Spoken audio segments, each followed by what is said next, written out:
Welcome to this advanced Power Automate session. And I would like to thank the SharePoint Saturday Warsaw team for organizing this event in complicated circumstances. Don't forget that we'll have an on-prem event in September where we'll be able to celebrate the 5th anniversary. So that's impressive. And also we have many sponsors that help us for organizing these events. And this is the agenda. First, I would like to share some experience after using the Power Platform during 3 years. And I've done something like 13 enterprise Power Platform projects. So what I'm going to show you is mostly based on my experience. Plenty of things, many demos. You can still watch my previous Ignite Orlando session of last year. There are 2 sessions that are still online. The session I'm going to give you is an evolution of the Ignite session with new features. And myself, I'm Dr. Flo. Some people still call me Serge Luca. I'm an MVP in Office 365 and also MVP in business application. And my previous company was named ShareQL. We've renamed that as Power Platform Associate, right? So it's just a name change. So the first thing you need to do when you start working with the Power Platform as a consultant is to make IT happy. And making IT happy means first you need to come up with a Power Platform governance plan. Otherwise, you will have some issue with the security department, right? So, and the process that I recommend you is the following. First, you need to understand the platform. You need to make sure that the IT can understand the platform because the platform is quite big. There are many features in the Power Platform. It is growing every month. So you need to clarify that by organizing a workshop, for instance. Next, you need to secure the platform. And there are different ways to secure that. I will get back to this. You need to make sure that people can monitor the platform, that IT will get an alert when something important happens in the platform.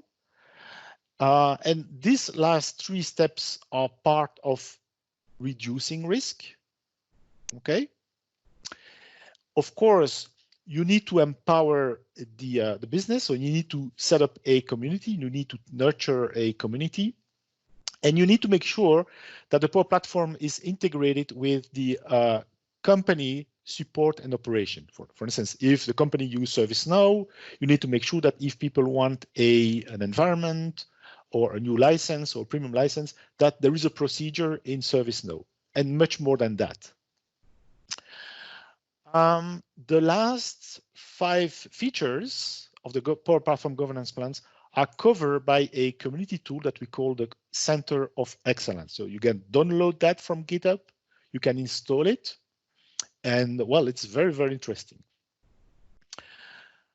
Also, what I used to do is I describe the Power Platform architecture. I call that Power Architecture. You'll see what I mean in the next slide. Also, when you use the Power Platform, you are close to the business. You can quickly create prototypes, so you iterate fast, but keep in mind that you still need to talk to IT, right? Otherwise, you'll have some communication issue with the company. Application lifecycle management in the Power Platform is quite weak. There are new features coming up. I will show you how I do that, especially in Power Automate. Licensing is very confusing in the Power Platform. Sorry about that, but make sure that the IT understand the impact of licensing. Spend a lot of time on this. As part of securing the platform, you need to have, or you need to provide an environment policy because your application should be part of different environment, not in the default environment. So typically a good practice is to have at least one environment for each department or each service. So one production, one UAT, one test. You need a DLP policy. And there is something new in DLP policy. Now it's in preview, but you can block connectors. Okay, so you can block any connectors, not just preventing one connector to be used with another one, but now you can block connectors. You need to use PowerShell to do that, but it's now possible, and that is very, very important. For instance, by default, you can block any non-Microsoft connectors unless someone wants have a good reason for using one. Monitoring is covered by the Center of Excellence, and support model is also covered by the Center of Excellence. Okay, we could spend one day just talking about this. I mentioned the Power Platform architecture because when I describe the Power Platform in a technological way, I describe that in layers. So we have the storage layer, and in the storage layer we have SharePoint list, document libraries, SQL Server, analysis service, common data service. On top of that, we have the business layer, and basically Power Automate and the flow that you will create with Power Automate are part of the business layer. We have the UI layer where we have many features, like we could have SharePoint Forms, SharePoint Views, Power Apps Canvas, Power Apps Model Driven, Power Apps Portal, but also Power Virtual Agent. So if you create chatbot, for instance, which is becoming more and more popular, this is part of the UI. And we have an analytics layer because the business want to get some insight about how things are doing. So that's why I place Power BI. And also we'll see that later, the AI Builder, which is a component of the Power Platform. There is another layer, which is the logging layer, because your application need to store some logging information somewhere. There are different ways to do that. I will get back to this, but one great way is to use the Azure Application Insight, which is an Azure service, as a logging layer. And this provides some kind of telemetry for your application as well. Now, communication between these layers. UI layer can use Flow to communicate with the storage layer. That's a very good practice. The analytics layer can directly connect to the storage layer. Sometimes the UI layer can communicate directly with the storage layer. You need to be pragmatic, right? Some component require the common data service. So if you see this component in red on the screen, so Power Apps Model Driven, Power Apps Portal, and AI Builder, these required common data service, so a premium license. And also here, regarding the logging layer, the business layer, so basically the flow can send information to the logging layer, to Azure Application Insight, for instance, but also the UI layer can directly communicate with the logging layer. There is a new feature in Power Apps which provide you with telemetry. So you can directly send information from Power Apps to Azure Application Insight. There is a new function called Trace. So you need to make IT happy because they must give you environments for your application and your flows. They must create a maker and a service account for you. They must authorize your connectors in a DLP policy. And you need to give them your package, your zip file containing your application or your solutions. And then the love story can start. So, I mentioned application lifecycle management. We could spend hours talking about that, but I would like to give you a short demo and look at this flow. This flow is a flow that communicates with a SharePoint list.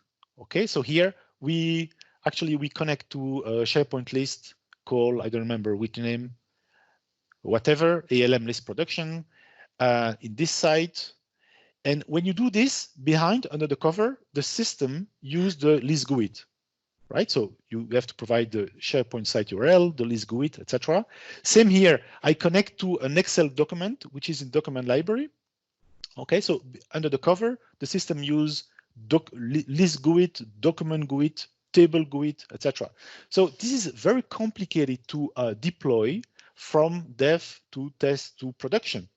And here I've only basically two actions, but in many flow you can have hundreds of actions, right? So it could become a nightmare.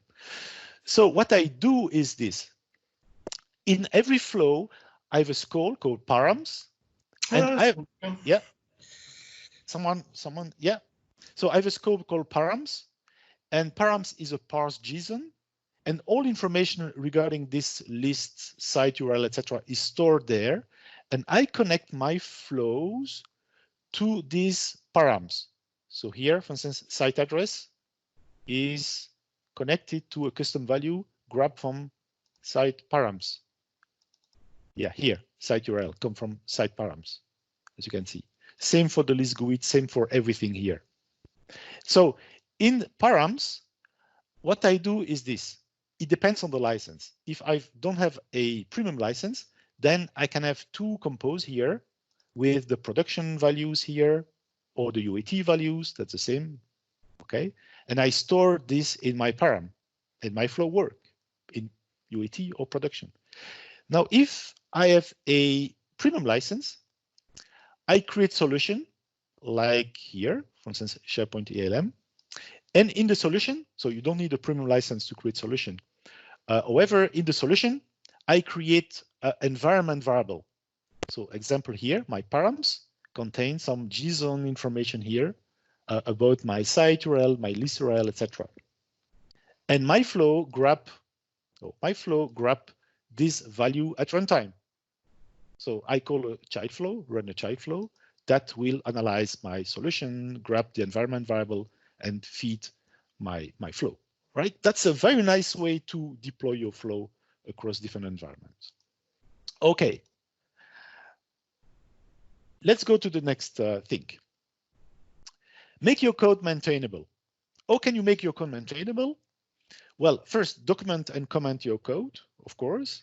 Use a lot of scope. People should understand what your flow does just by reading the scope name. Reuse code, so there are different kind of reuse pattern that I will describe later. Filter early so that you don't have to put a lot of condition in your flows. Use select. Select is very nice action. It gives you kind of independence between the column name in your code and column name from the data source, for instance. And follow naming convention. Define your naming convention, whatever it is, but stick to them. Let's go to a demo. And in this flow, I will just illustrate how I work. So in my every flow, I have one compose, which is the first action called documentation. Okay, so I describe the goal of this flow, a link to a more specific document, for instance, in SharePoint, describing the component, the different version, the update, the authors, how to deploy it, and if the flow uses premium license or not. Also, I've always a scope called init where I initialize my compose. I use a lot of compose. Unfortunately, we cannot put variable in scope. I always have a try and a catch. I will get back to try and catch later in the error handling chapter. Here I have an ALM scope containing the param way, the param thing that I've described in the previous demo. So I've one scope that describes what I do. So time calculation, for instance. I comment that here all the time. My name convention is I use the action name by default, so get item in SharePoint, followed by more specific information. I always know which action it is. If you rename that fully, you don't know exactly what's the action, right? So, okay, so that's all about making your code maintainable. Of course, there are more than this. Make your code fast and scalable. Make your flow fast and scalable. Sometimes, especially when you have a power up calling a flow that return information, well, you need the flow to be fast. And to make it fast, there are different ways to do that. So you can minimize usage of variable and use compose instead. Compose are faster because there are less concurrency issue with compose. They are read-only. Minimize usage of loops. Loops are very slow, so filter instead of using loops. Use concurrency, make code running in parallel. I will show you how to do that. Use batch instead of sending different statement in different action. Group everything and run that in one shot. Filter on the server first, so don't filter in flow, but filter in the data source. And use the filter action, which is very fast. So let's take a look at that. Demo, code running fast. Okay, so this code is slow. So this code return information from a SharePoint list. It return all the expense that have been rejected. So we get all the items from a SharePoint list. We go through a loop applied to each where we have a condition. We check if the value is rejected. If it's rejected, we store the expense into an array. This is very slow. If you want to make it faster, first you can use the filter array. So use the get item, return everything, and just filter in this action. This is extremely fast, extremely efficient. I don't know how they do that, but it's very fast. Of course, the best way is to filter early in the data source. So most action, not all of them, but most of them, have in the advanced options, a way to provide an OData filter. Okay, so you can provide an OData statement here, expression here, for instance, status equal rejected, that will filter in the data source and that your flow will become faster. Okay. Also, I mentioned that you can run code in parallel.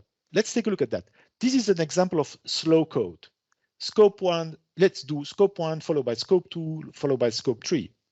This makes sense if scope 1 depends on scope 1, scope 2 depends on information coming from scope 1 to run, etc. But you can also do the same thing in a faster way, which is use parallel branches. Scope 1 run in parallel with scope 2, parallel with scope 3. Okay. Now, this in some way your code is so fast that it can be throttled by the connector and throttled by the engine itself. Okay. Okay. So manage errors. So errors happen. You need to manage them and or minimize the number of errors. Good practice. Use question mark in flow so that if you have a null pointer, if it returns null, you won't get an error if you use it. Some operator cannot deal with null, like for instance, switch statement in Power Automate. So you need to replace null value by something. So use coalesce. Log locally.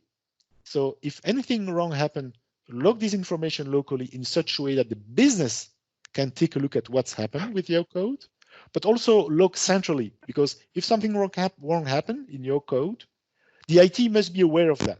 It must show up in the statistic so that we can fix that later and improve the code. So let's take a look at that. And here,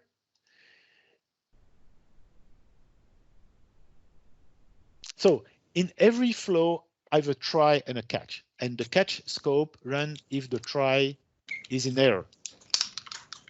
Okay, so here we have a configure run after. So if try has failed, is skip or is time mode, then the catch will run. So let's take a look at the catch. In the catch, I use a resolve function that will analyze my previous statement, which is a try, and it will return an array of action with a status for each action. So what I do is I filter this array to retrieve all these actions that are in fail state, and I store them into for instance, a SharePoint list in such a way that the business can take a look at that, right? I also centralize my error by sending them to Azure Application Insight. In this case, I use the HTTP action to send information to Azure Application Insight, right? So this means this requires a premium license. But if you use ServiceNow, you can also centralize it in ServiceNow, for instance, and create an incident. Okay, and very important in the catch, use terminate and use failed in such a way that your flow will show up in the failed statistic, in the error statistics. So that is important. Okay. This slide illustrates Azure Application Insight, which is a very, very nice service. I recommend you to use it. This one illustrates the Power Platform analytics, where we can see the flow that are in error. So you can see the number of flow that are in errors. So you can drill down to the flow that are in errors. That's why you need to use terminate with the failed status in your catch. I recommend you to read this blog post. It's a new blog post, 3 February, that talk about using telemetry from your Power Apps. So there is a new trace function, as I mentioned before. Very, very nice. Now the limitation. In every session, it's a tradition, I mention all the limitation.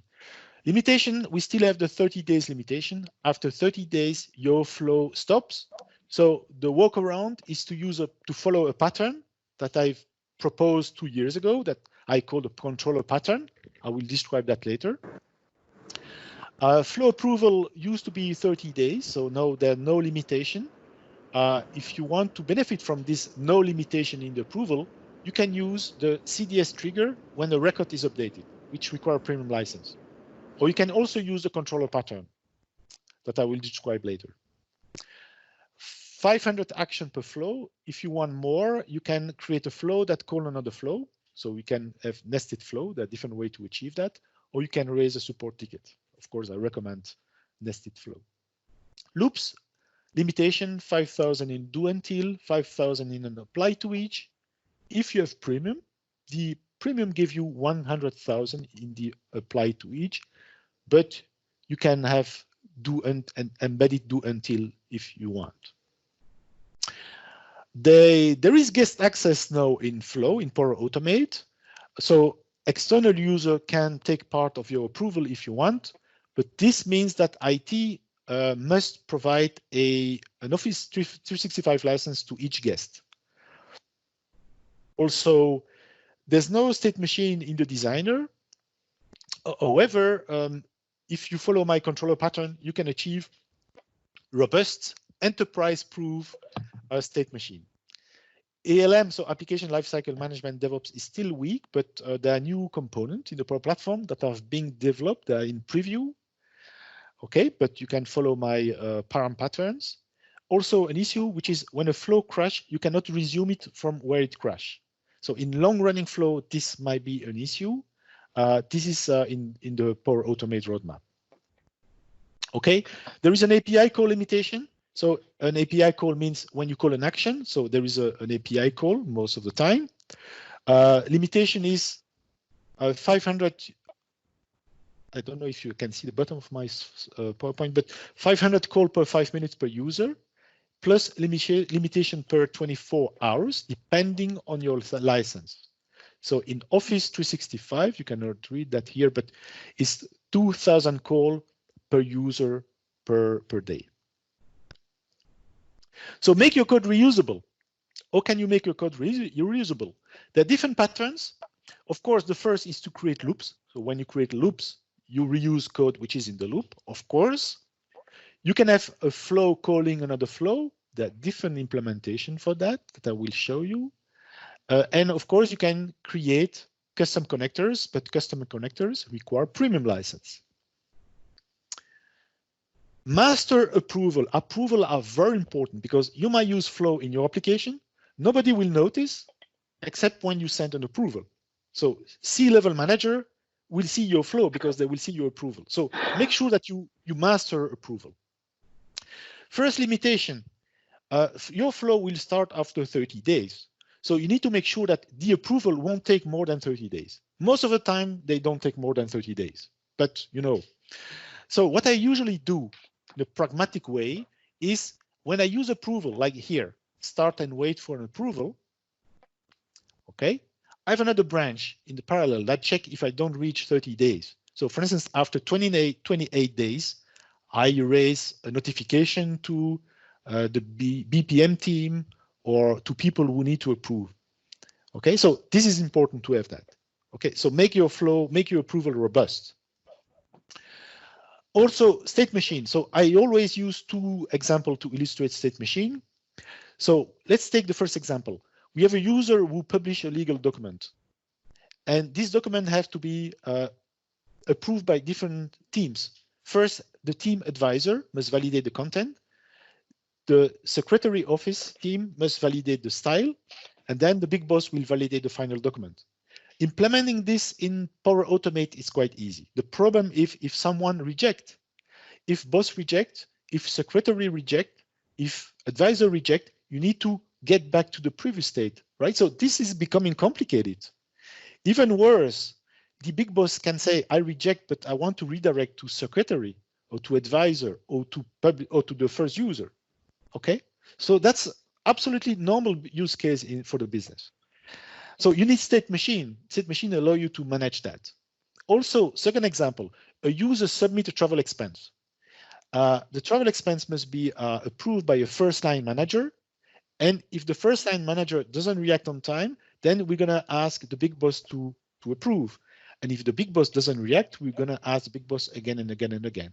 So two examples that illustrate that you need to be able to reuse code. And that's basically what state machine is all about. It's kind of go-to. So what I do is I've proposed 2 years ago a pattern called the controller pattern that I will explain here, which is you split your flow in different flows. So you call a first flow. After 30 days, if the flow is in timeout, then it will send a message back as a timeout and it will be restarted. So in this slide here, I've normal flow in red, service flow in green. So I have a launcher flow. Example, you submit an expense, the launcher flow start. And then in a way or in another, line manager flow will be invoked, okay, with line manager logic. And then we have a big boss flow that will be invoked. And in the middle, we need a controller. So the launcher flow will send a message to the controller. Please start the approval. Controller will call line manager. Line manager can send a message back to the controller, approve, reject, or timeout. And then the controller will say, okay, it's timeout. Then I know what to do. I will redirect to big boss. And I will ask again and again. Same logic, a message is sent back to the controller, timeout, approve, rejected. So this works very well. And so it provides the state machine and it provides a way to go beyond 30 days. There are different ways to implement that. First is by using the HTTP action. So you can call a service, a web service, when you use the HTTP action. And if your flow, the flow you call, start with when an HTTP request is received. That means the flow that you called is a service flow, web service. So that's what I did in the first place 2 years ago. But then using this action require premium license. So I implement that with the database. I put a message in the database that trigger another flow. It works perfectly well, very robust. But then calling SQL Azure, in this case, became premium. So I did an implementation with the service bus, pushing a message in the service bus that trigger a flow, and then it became premium as well. Very funny, huh? Very funny. And my implementation was based on, well, the latest implementation was based on message in the SharePoint list that trigger another flow. Works very well for customers who don't have premium license. It is very, very robust. There is another action, which is run a child flow, but this action cannot be used in the context of this pattern because when you call run a child flow, you have to wait for the flow to return information. So it's maximum 30 days, so there is a limitation that the flow team, the Power Automate team will fix in the future.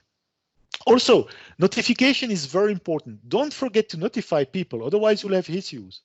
Believe me. Example, if you have user one ask user two to approve, then we ask user three to approve. People can approve, can reject, can provide comment. So if they provide comment, other people, so the previous approver need to be notified. Okay, this is very, very, very important, very important. Also, when you have complex flow, you need to define a new role, which is BPM monitoring, people who will monitor the flow. It could be the secretary office. So you need to log everything, who approve, who reject, what is the comment, when the flow start, etc. You need to log that. And the BPM role must monitor this information. And these people should also be able to cancel the approval or redirect the approval to another person. Okay, they need to be notified when something new happened in the flow. Also, people want to know exactly what the flow is. They need a live view of the different approval. So I usually do this. So example, we have a flow. So we ask user one, user two, user three to approve, user four, user five. And in live mode, we can follow the approval process. So far we are in user three. Or we can also do this. We ask user one, user two, they approve. We ask user three, it didn't react. We ask again, didn't react, and then you approve, and then user four, user five, etc. Or the last one, which is everybody approved, so the outcome is approved. Okay, that is important. Your customer want that. We can have this as well. We ask user 1, user 2, and 3 reject, so the status is rejected. We did this as well. Example, we asked someone, in this case Isabel, to approve, and then we escalate to Brian Cox, and we ask 3 times Brian Cox to approve. We did that for a customer as well, and we can follow the different status of the different approval here. So you can do that with Power Apps, of course. We also do this line view, so we can follow all approval. So this is a timeline. Okay, we did it with Power BI. So let's go to a demo. I would like to show you old things and new things as well. Oops. What I want to show you is this.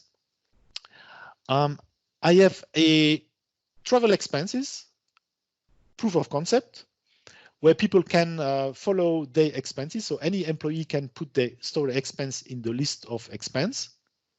When they put the information in the list, a flow start, and we can see the flow can have different status: in progress, approved, rejected, or we have reached a corporate maximum limit for this month, for instance. So the flow starts. So let me create a new expense, for instance. I will go to Hong Kong, and I'm going to spend 900 Hong Kong. Category is this. Yeah, my internet connection is a bit slow. Please. Yeah, this is Power Apps, right? Anyway, let's save it. Yeah. Yeah, this is a live demo, right? So it's grabbing information from Power Apps, but it's slow. Anyway, it doesn't matter. So when we have a new expense, the system will, let's go to the flow. Yeah, here.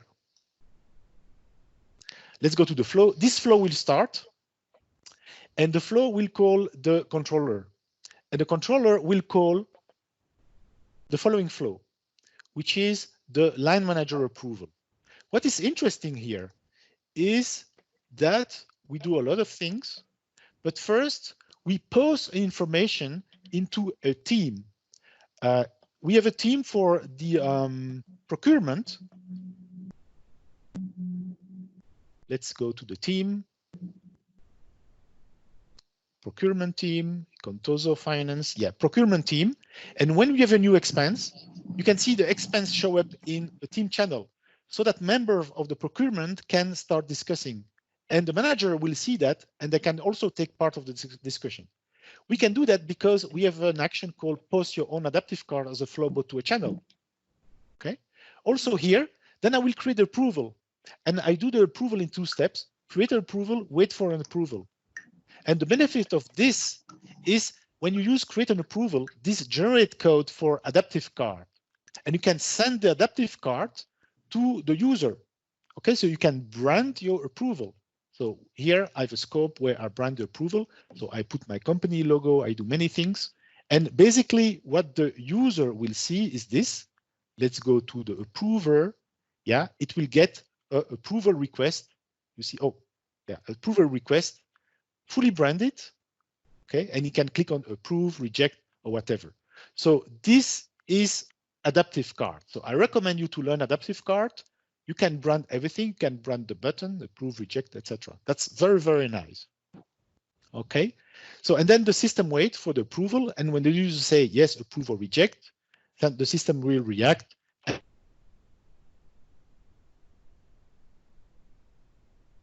and say we are in timeout. Also, something very important in the adaptive card is that you can create your own custom approval. Let's take a look at this.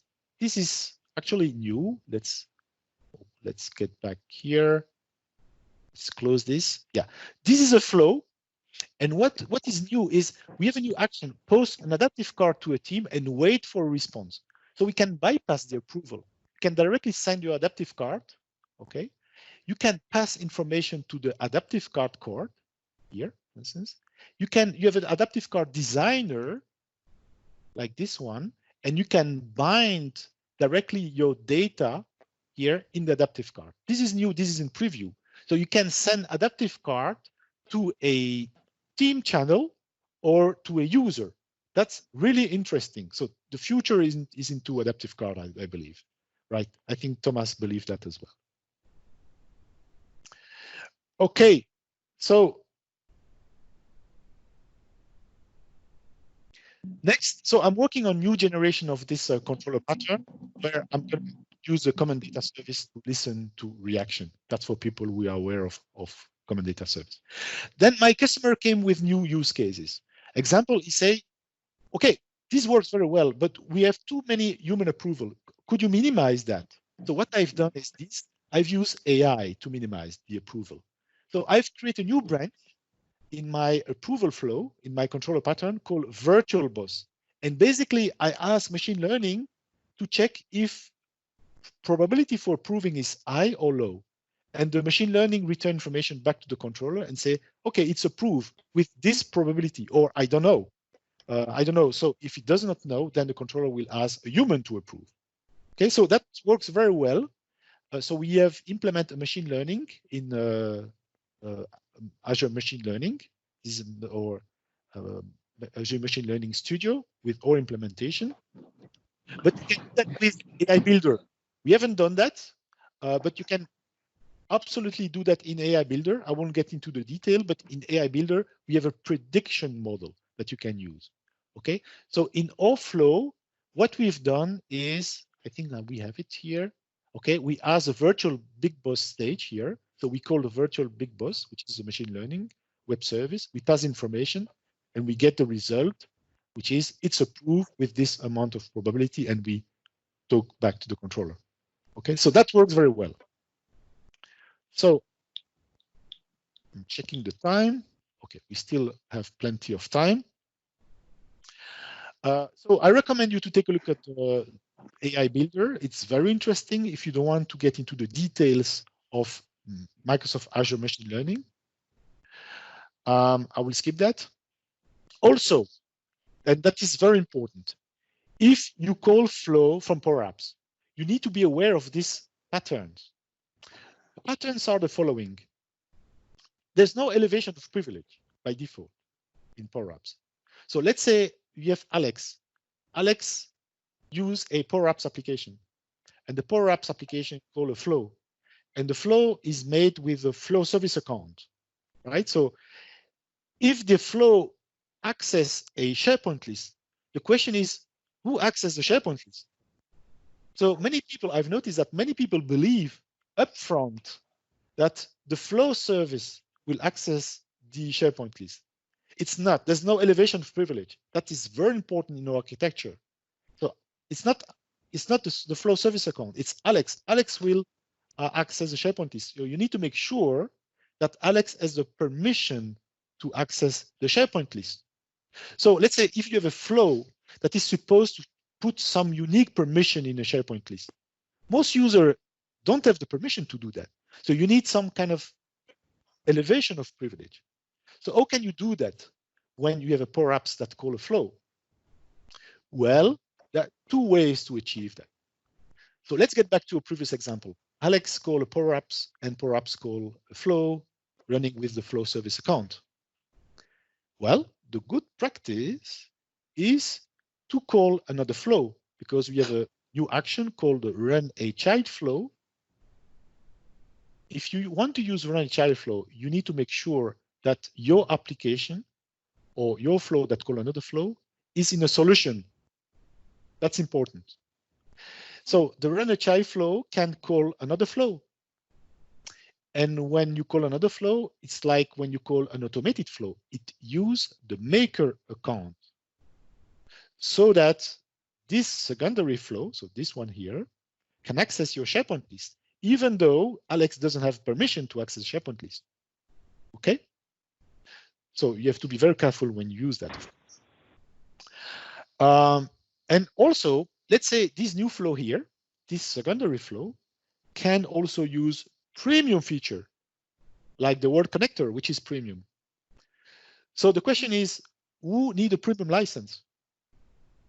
Technically, only this flow need a premium license. But legally, everybody needs to be covered.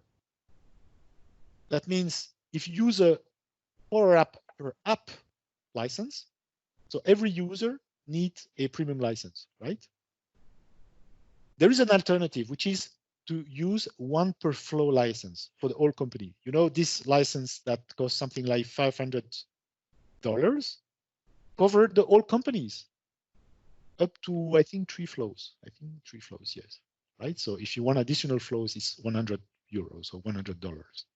Okay, so you can have, I think it's a good practice to buy one license for the whole company. It's only $500 for a month, and you are covered for all this scenario, right? I mean, it's really nothing. So this illustrates the elevation of privilege. Now there is another way, which is instead of using the run HI flow, this flow can put a message somewhere, like in a SharePoint list, that will trigger another flow that will run with the flow service account. It's the same rule. Technically, you just need a premium for this one, but legally, you need to cover everybody or the whole business process. Okay, that's important. Now, my customer came up with a new use case, which is, please don't ask manager to approve if we reach the maximum monthly corporate expense. That's for real. They came up with this request. So what we've done is this.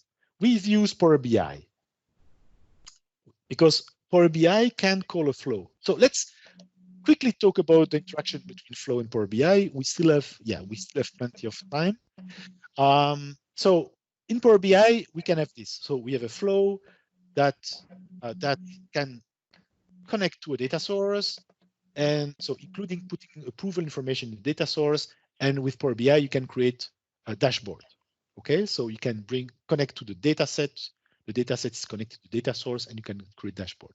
You can also send directly live information to Power BI, and then your dashboard will refresh live.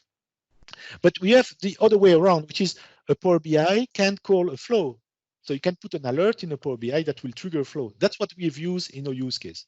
Just because we are still in this picture, we have the Power Query action, which allow you to use Power Query from Power Automate to filter data coming from SQL Azure. We have a new feature in Power Automate, which is now we can refresh a data set.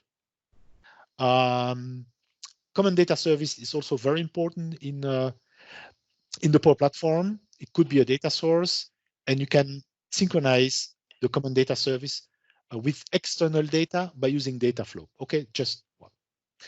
But let's get back to my use case. How can I prevent user from approving things when we reach the monthly corporate expense? So what we've done is this. We have defined in our Power BI dashboard a total expense value. Okay, and here we've put an alert, 2 alerts. We've reached the company expense. So if we reach 30 millions, then the alert is triggered. And the other one is if you are within the company expense. So if the total amount is less than 30 millions. And then we have bound flows to this alert. So we have created the following flows.